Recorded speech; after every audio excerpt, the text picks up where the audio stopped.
चाणक्य और चंद्रगुप्त की 64वां एपिसोड। ऐरात नगर में आचार्य चाणक्य, चंद्रगुप्त और नायक जैसे ही सराय से बाहर निकले, घोड़े पे सवार कधार का गुप्तचर उनके सामने आ खड़ा हुआ। उसे देखते ही चंद्रगुप्त के होश उड़ गए। वो उसे पहचान चुका था। उसने धीमे स्वर में चाणक्य से कहा, आचार्य, ये गांधार का वही गुप्तचर है जो उस रात डकैतों के खेमे में था। ये सुनते ही चाणक्य सतर्क हो गए। वो धीमे स्वर में बोले, खुद पर नियंत्रण रखो। अपने चेहरे के भाव इस प्रकार रखो कि उसे तुम पर संदेह न हो। वो लोग आगे बढ़े ही थे कि गुप्तचर ने उन्हें रोकते हुए बोला, क्या मैं जान सकता हूं कि आप लोग कौन हैं? चाणक्य बोले, हम गांधार के सीमावर्ती प्रदेश से आए हैं, व्यापारी हैं और यहां व्यापार की नई संभावनाएं तलाश रहे हैं। गुप्तचर बोला, आप लोग किसके साथ आए हैं यहां? मेरे साथ। गांधार का व्यापारी उस गुप्तचर के सामने आया। गुप्तचर उस व्यापारी को पहचानता था। उसने ध्यान से चाणक्य को देखा जो व्यापारी वेश में थे और उनके सर पे पगड़ी बंधी थी। उसे उनकी कदकाठी ठीक वैसी ही प्रतीत हुई जैसी कि गजानन ने उसे बताई थी और उनके साथ बालक भी था।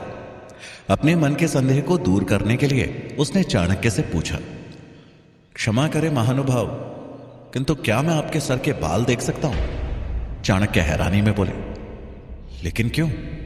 गुप्तचर बोला, क्योंकि आप जैसी ही कदकाठी का एक व्यक्ति चाणक्य भी यहां आया है। मैं उसी को ढूंढ रहा हूं। मैं बस सुनिश्चित करना चाहता हूं कि आप वो तो नहीं। यह सुनकर चंद्रगुप्त के होश उड़ गए। उसे यह भी ध्यान नहीं रहा कि नायक उनकी नजर बचाकर वहां से निकल चुका है। चाणक्य और चंद्रगुप्त फंस चुके थे। इस बीच गांधार के कुछ सैनिक भी वहां आ चुके थे। वहां से बच निकलने का कोई रास्ता चाणक्य को नहीं सूझ रहा था। गुप्तचर आगे बोला, कृपया देर ना करें, मुझे आपके केश देखने हैं। चाणक्य ने सहमति में अपना सर हिलाया। वो ना चाहते हुए भी मजबूर थे। उन्होंने अपने हाथ अपनी पगड़ी की तरफ बढ़ाए और उसे खोलना शुरू किया। यह देख चंद्रगुप्त की सांस गले में ही अटक गई। लेकिन इससे पहले कि चाणक्य अपनी पगड़ी पूरी तरह खोल पाते, तभी वहां एक जोरदार धमाका हुआ। धमाके की आवाज से गुप्तचर का घोड़ा भी पिदक गया और उसने उसे नीचे गिरा दिया। वो चाणक्य के चरणों में आ गया। चंद्रगुप्त ने उसे उठाया और कहा, आप ठीक तो हैं? गुप्तचर उसका धन्यवाद करते हुए बोला, हाँ। उन सभी ने धमाके की दिशा में देखा। वहां पर अफरा तफरी का माहौल मचा हुआ था। सभी लोग उस दिशा में भागे तो देखा नायक व्यापारी की घोड़ा गाड़ी लेकर कहीं जा रहा था, लेकिन वो उसे संभाल नहीं पाया। गाड़ी का पिछला हिस्सा दीवार से जा टकराया था। वो खुद भी घायल होकर जमीन पर गिरा था। यह देख व्यापारी उस ओर गया और बोला, मेरी गाड़ी का नुकसान कर दिया। चाणक्य और चंद्रगुप्त नायक की तरफ बढ़े, लेकिन उसने इशारे से उन्हें वहां से जाने को कहा। चाणक्य समझ गए कि यह नायक की चाल थी, गुप्तचर का ध्यान भटकाने की। उन्होंने चंद्रगुप्त से कहा, चलो यहां से। दोनों चुपचाप वहां से निकल गए। चाणक्य और चंद्रगुप्त ऐरात नगर के दक्षिणी हिस्से में पहुंच चुके थे। उन्होंने देखा कि उस हिस्से पे एक लोहे का विशालकाय द्वार लगा था, जिसके बाहर कुछ सैनिक पहरा दे रहे थे। दोनों उस ओर बढ़े और उन्होंने उन सैनिकों से उस स्थान को देखने की इच्छा जाहिर की। उनमें से एक सैनिक बोला, बाहर से आए व्यक्तियों को यहां भीतर प्रवेश करने की आज्ञा नहीं, जाओ यहां से। तभी वहां कुछ और यवन सैनिक भी आ पहुंचे। चाणक्य ने चंद्रगुप्त से कहा, अभी हमें यहां से जाना होगा और वहां भीतर जाने का कोई नया मार्ग ढूंढना होगा। चंद्रगुप्त ने उनकी बात मानी और दोनों वहां से निकल ही रहे थे कि तभी चाणक्य के कानों में किसी के चिल्लाने की आवाज पड़ी। चाणक्य ने उस ओर देखा तो पाया कि एक मोटा आदमी एक दास पे चिल्ला रहा था, नुकसान कर दिया ना मेरा, अब मैं इस नुकसान की भरपाई तुम्हारे वेतन से करूंगा। चाणक्य ने ध्यान से देखा तो वहां पे चने से भरी एक बोरी गिरी थी, जिसमें से चने निकलकर कीचड़ में मिल गए थे। वो दास बोला, माफ कर दीजिए मालिक, बोरी बहुत भारी थी, इसलिए हाथ से छूट गई। वो मोटा आदमी बोला, मैं कुछ नहीं जानता। अब भीतर जाकर मैं यवन प्रमुख को क्या उत्तर दूंगा कि एक बोरी क्यों कम है? उस दास से कुछ कहते नहीं बना।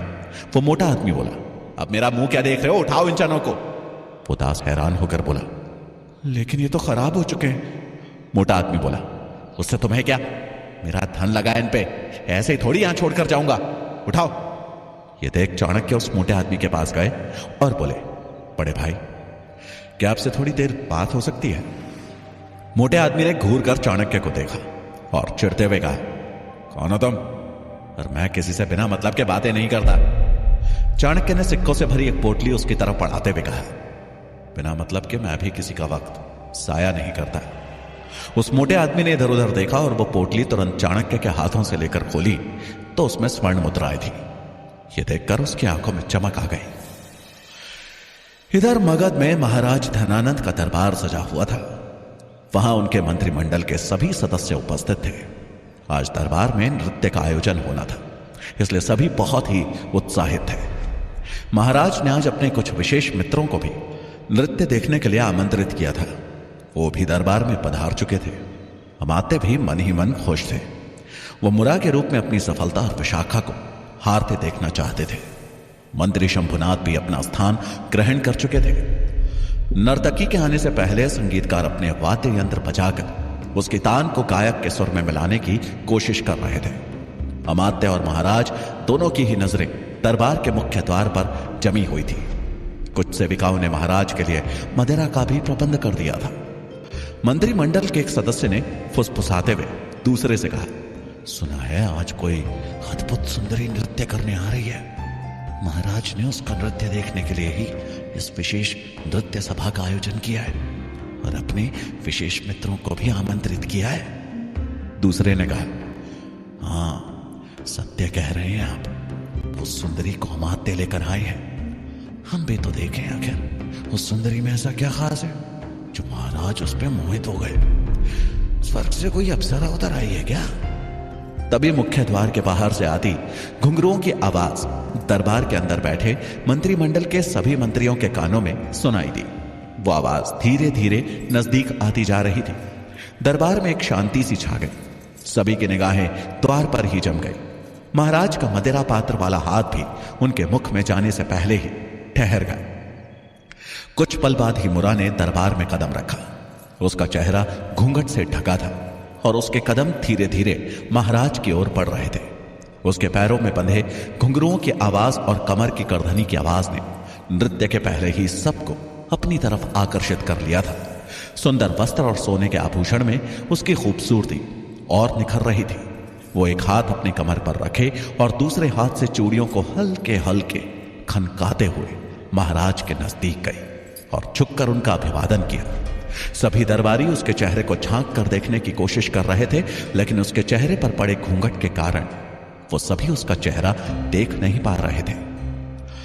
वहीं विशाखा एक तरफ कोने में खड़ी सभी सभासदों को इतना बेचैन देख मुस्कुरा रही थी।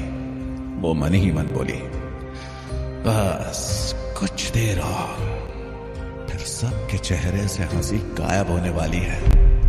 धनानंद बोले, तुमने अपना ये चेहरा क्यों ढका है? अपने घूंघट को उठाओ।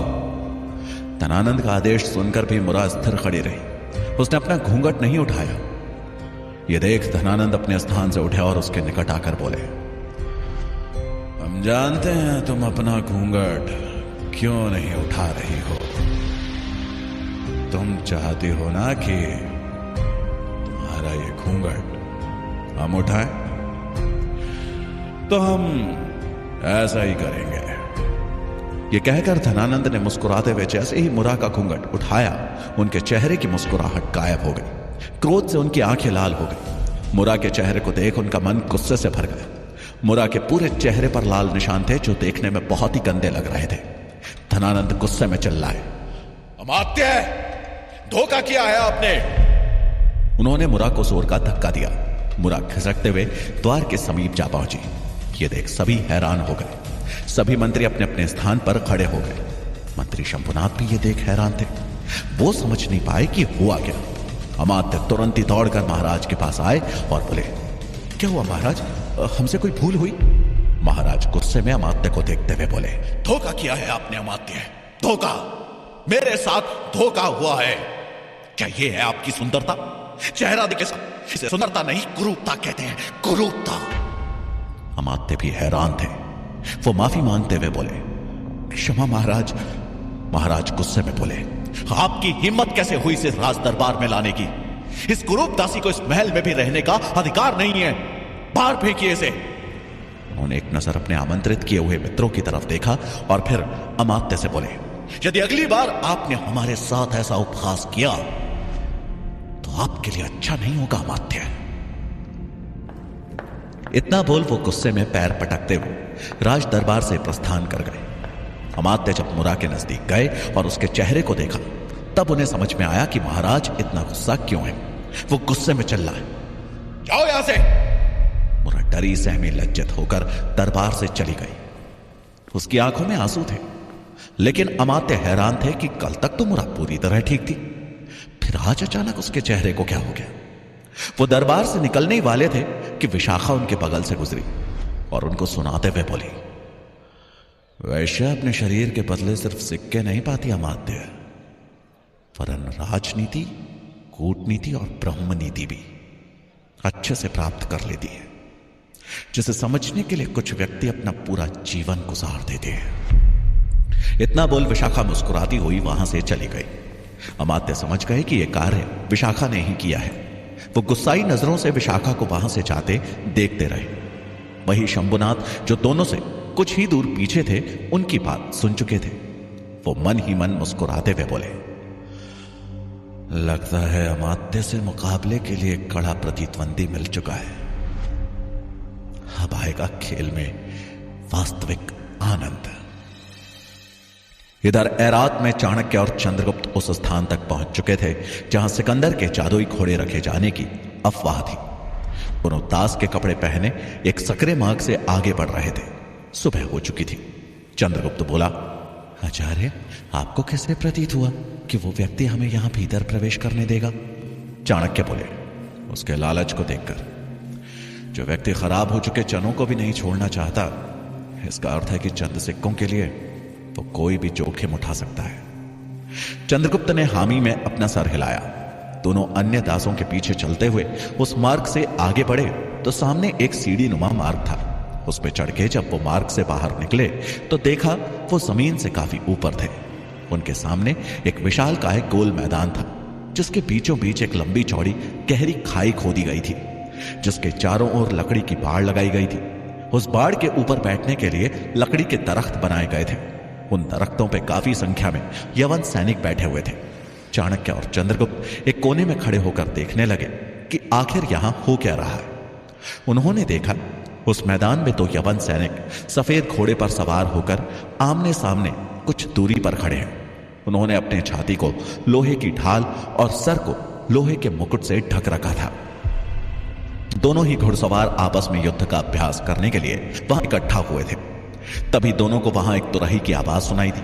आवाज सुनते ही दोनों ही घुड़सवार ने अपने अपने घोड़ों को जोर की लात मारी। अगले ही पल दोनों घोड़े तेजी से एक दूसरे की तरफ बढ़ गए। चंद्रगुप्त ये देखकर हैरान था। उसने पूछा, आचार्य, क्या ये घोड़े इस खाई को पार कर लेंगे? इतनी लंबी चौड़ी खाई को हमारे घोड़े तो कभी पार नहीं कर पाएंगे। आचार्य चाणक्य बोले, वही तो हमें देखना है कि इन घोड़ों की खासियत क्या है। क्या ये सच में उड़ सकते हैं या नहीं? दोनों घुड़सवार तेजी से एक दूसरे के नजदीक बढ़ रहे थे। दोनों जैसे ही खाई के नजदीक आए, उन्होंने अपने अपने घोड़े को एक और जोर की लात मारी। दोनों ही घोड़े वहां से उछले और अगले ही पल उन दोनों घुड़सवारों की तलवार आपस में हवा में टकराए। एक घुड़सवार उस वार को सहन नहीं कर पाया और अपना संतुलन खोकर अपने घोड़े सहित खाई में गिर पड़ा। वहीं दूसरा घुड़सवार सैनिक और उसका घोड़ा छलांग लगाकर दूसरी तरफ पहुंच चुके थे। इसी बीच खाई में गिरा घोड़ा भी उठा और एक तेज छलांग लगाकर उस खाई से बाहर निकल गया। यह देख चंद्रगुप्त और चाणक्य के आश्चर्य की सीमा नहीं रही। चंद्रगुप्त बोला, आचार्य, ये तो सच में उड़ने वाले घोड़े मालूम होते हैं। इतनी लंबी खाई इन्होंने एक छलांग में पार कर ली। चाणक्य घोड़े को देखते हुए बोले, ये उड़ने वाले घोड़े तो नहीं है, लेकिन हमारे भारतीय घोड़ों से बहुत भिन्न और अच्छी नस्ल के हैं। उन प्रदेशों में अधिकतर ऐसे ही घोड़े पाए जाते हैं, इसलिए इनकी छलांग हमारे घोड़ों से बेहतर है। इनकी युद्ध नीति भी हमारे जनपदों से भिन्न है। चंद्रगुप्त बोला, आचार्य, इस तरह तो भारतवर्ष के अन्य राज्य युद्ध में इनके सामने ज्यादा देर नहीं टिक पाएंगे। चाणक्य मुस्कुराते हुए बोले, कठिन होगा, लेकिन जीतना संभव है। और जीतेंगे तभी जब युद्ध बल से नहीं, बुद्धि से लड़ा जाएगा। आचार्य चाणक्य और चंद्रगुप्त उड़ने वाले घोड़ों की सच्चाई जानने के बाद वहां से निकले और अपने सराय की तरफ बढ़े। वो अभी कुछ दूर चले ही थे कि अचानक ही उन्हें कुछ भयानक धमाकों की आवाज सुनाई दी। तभी उन्होंने कुछ ही दूरी पर घरों के ऊपर से धुएं का गुबार आसमान में ऊपर उठते देखा और साथ ही आग की तेज लपटें आसमान को छू गई। चंद्रगुप्त हैरानी से बोला, कैसी आवाजें थी और ये धुआं? लगता है कहीं आग लगी है। जिस स्थान पे वो धमाके हुए थे वहां से अजीब सी आवाजें आ रही थी। चाणक्य बोले, कुछ तो हुआ है यहां। ये लपटें साधारण आग की नहीं मालूम होती, इनकी तीव्रता देख रहे हो? चंद्रगुप्त आश्चर्य से बोला, कहीं हमला तो नहीं हुआ इस नगर पर? काफी शोर आ रहा है वहां से। चाणक्य धमाके की दिशा में आगे बढ़ते हुए बोले, अब सच्चाई वहीं जाकर ज्ञात होगी। दोनों ही तेजी से उस स्थान पर पहुंचे जहां से धमाके की आवाज आई थी। जैसे ही दोनों वहां पहुंचे तो सामने का नजारा देख दोनों की आंखें फटी की फटी रह गई। चंद्रगुप्त के मुंह से अचानक से निकला, क्या यही है सिकंदर की जादुई शक्तियां? आखिर ऐसा क्या देखा आचार्य चाणक्य और चंद्रगुप्त ने जिसे देखकर उनकी आंखें फटी की फटी रह गई? आखिर विशाखा के इस दाव के बाद अमात्य उसे सबक सिखाने के लिए क्या करेंगे?